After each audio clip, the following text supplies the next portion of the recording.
किसी गांव में एक भिखारी रहता था। वो गांव के मंदिर के बाहर बैठकर भीख मांगता था। हमेशा अपनी दुर्दशा के कारण वो डरा और सहमा रहता। लोगों से ज़्यादा बातचीत नहीं करता, ना ही गांव के किसी उत्सव में शामिल होता। लोग जो दे देते दान में, उसी से अपना गुजारा कर लेता। कभी कोई उसको डांट कर भगा भी देता, तो कोई गाली भी देता था। हमेशा वो सुनकर चुप रहता था। गांव वालों में वो मजाक का विषय था। एक दिन गांव की पंचायत में किसी मुद्दे पर बहस चल रही थी। मंदिर के किसी उत्सव को लेकर बात हो रही थी। सब पंच अपनी अपनी बातें रख रहे थे। कोई निर्णय नहीं हो पा रहा था। तभी भिखारी अपनी जगह से उठकर आया और पंचों की बातें सुनने लगा।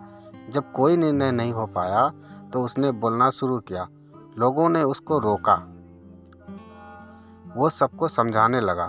कुछ लोगों को तो उसकी बीच में टोकने पर डांट भी दिया। सब भिखारी को ही देख रहे थे। कोई समझ नहीं पा रहा था कि आखिर हमेशा चुप रहने वाला भिखारी आज इतना कैसे बोल रहा है, लोगों को डांट भी रहा है।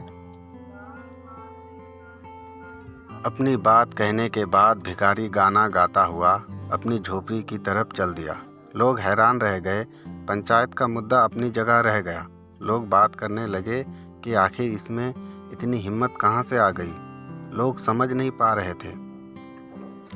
दिन गुजर गया, लेकिन भिखारी के व्यवहार में एकदम से इतना बदलाव आ गया कि वो लोगों से मिलने वाली चीज़ों में भी नुक्स निकालने लगा। कम भीख मिलने पर गालियाँ देता। गांव वाले परेशान हो गए। किसी को कुछ समझ नहीं आ रहा था।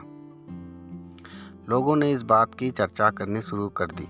तभी गांव के बूढ़े मुखिया ने लोगों को समझाया कि भिखारी के व्यवहार में आए बदलाव का कोई बड़ा कारण है।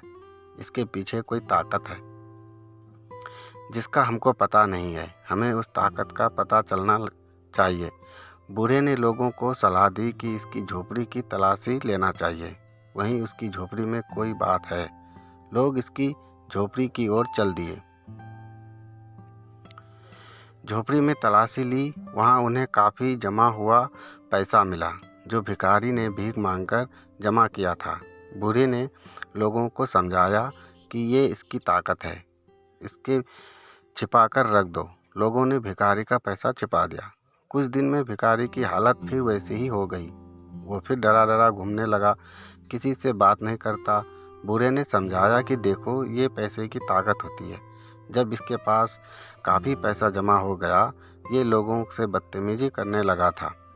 अब पैसा चला गया तो इसका हाल फिर वैसा ही हो गया। लोगों ने भिखारी को बुलाया और उससे समझाया कि पैसों के घमंड में ऐसा ना करे, लोगों का अपमान ना करे। फिर लोगों ने उसे उसका पैसा लौटा दिया। भिखारी ने सबसे माफ़ी मांगी और कहने लगा, इतना सारा पैसा देखकर मेरे अंदर घमंड आ गया था। आप सब लोग मुझे माफ़ कर दो।